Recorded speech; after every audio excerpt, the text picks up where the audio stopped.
Hello and good afternoon. Welcome to Mompreneur HQ, where we help moms start, grow, and scale home based virtual businesses so that they can build the life of their dreams without neglecting themselves or their families in the process. Hi, I am Rashida Green. I am the founder and CEO of Mompreneur HQ, and I am so glad to have you here with me today. I am outside, different background today. It's a gorgeous day, and I really just wanted to soak in some vitamin D. So I'm glad to have you join me on today. So, as you may know, it's October, and before September even rolled out, we were looking at ghosts and witches and broomsticks and big gigantic bags of candy for sale because hey, September doesn't just mean school starting, doesn't just mean fall is starting, but it is basically the start of the biggest quarter of the year, and that is the fourth quarter. And fourth and final quarter of the year, and most businesses actually get their most success in the end of the year. I mean, sometimes triple and quadruple their revenue for the first three quarters combined. They make that in just one quarter between October and December of the year. And so that's what we're going to be talking about today, because really this holiday season, it just starts rolling like now. Are you ready for Black Friday? Are you ready for Black Friday?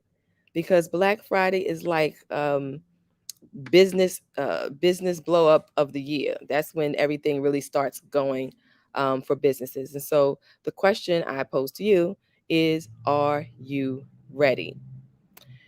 Getting ready for Black Friday can be an inundating task if you wait to the last minute.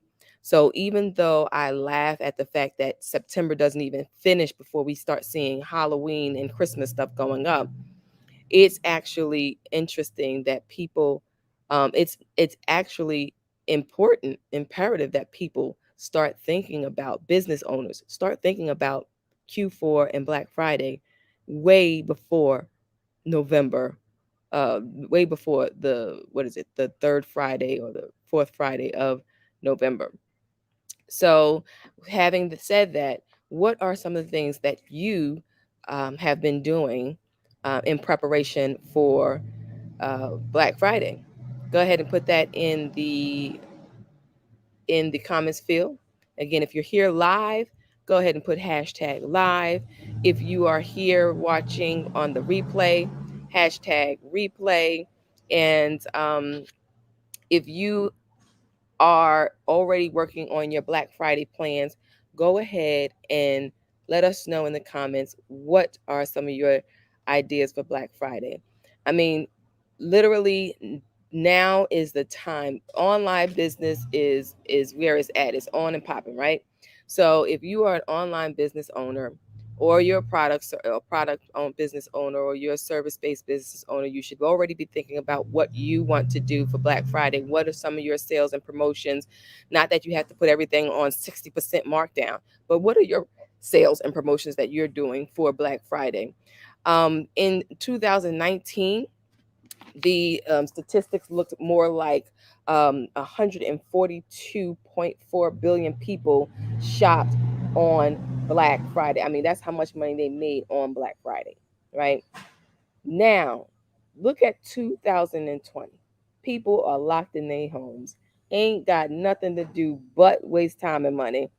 Well, some people. And they really just took to the online businesses like nothing, and ended up spending $188.2 billion in 2020. How much of that money went to your pocket? How much of that went to your pocket? What products and services do you have that you want to make sure get sold on Black Friday? And I think I've mentioned this before.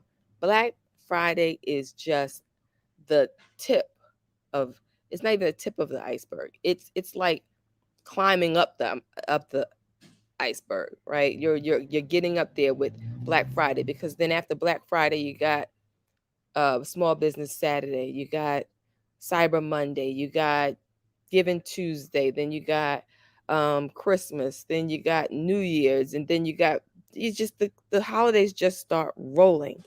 And these are all money making holidays. If you are a entrepreneur and if you're not, and you're in this group, let's get on the call. Let's have a 20-minute conversation about how you can get started with a quick business. Not I'm not saying that is super easy, but it's a quick, simple business model that you can use to get you started in time for Black Friday, just to have a product that you can sell easily um, on Etsy, places like Etsy, Shopify, or any other online business platform where you can get something up and running quick, fast, in a hurry, right? Hit me up. In other news, right? If you have a a product-based business, you have product that you want to roll out, but you have inventory. You don't know how much to order for your inventory. You don't know how much to make for your inventory. Those are all questions that you would normally go back to your previous year's data to be able to kind of gauge. But with this pandemic, things are just crazy, right? It's just on and off and on and off again. So it just really does depend on what's going on. But one thing that you must work on and must consider in the forefront of your mind is the online space. Even if you are a product based business, you need to make sure you have an online presence, because people are not going to be able to walk up into your shop, right? They're not going to be able to walk up, well, depending on your location, walk up into your shop and order your products, whether that be your candles, your waxes, um, your beauty products, or your books, whatever it might be, right? They're not going to be able to necessarily get to you right away in person. But if you make sure that you have an online presence, anyone from around the world can find you and purchase your products. So that's what we want to make sure that you're prepared to do on today. So one of the marketing strategies or marketing tips that we must first think about is your uh, website. Do you have a website? And if you do have a website, then when's the last time you audited your website? When's the last time you actually took a look at the usage of your website? Is everything clear? Are all the buttons available? Do they actually link up to where they should link, right? So what you want to first do is optimize your, excuse me, I just have noise in the background. I'm trying to plan a strategy around moving if necessary, because now he has a power saw going. So this is why you're supposed to do something in a quiet location, but today I have the kids home and I just could not do it today. So um let's see, what else was I saying? Yes, optimize your website performance. So make sure that your website is working correctly, that it's optimized, that it's responsive. So that means if it's on, it looks good, whether it's on a phone or a computer. Once you want it to be responsive, you want to make sure that it's um, working properly, making sure that speed and its capabilities are up to par. Because what if by some chance somebody finds your magnificent product, they tell all their friends, and they just all just say swamp your website at one time? Is your website going to crash? Is it going to be able to handle the orders? Those are some things that you want to be concerned with. And that's why I suggest make sure that you're checking on your website performance so that it does not crash, so that it does look good, and that it does answer any questions that a client might need, a customer might need in trying to get information about your products or services. So make sure that you do have your about page nicely identified. Make sure that you do have um, your product pages and your product descriptions nice and clear so that people can see the pictures.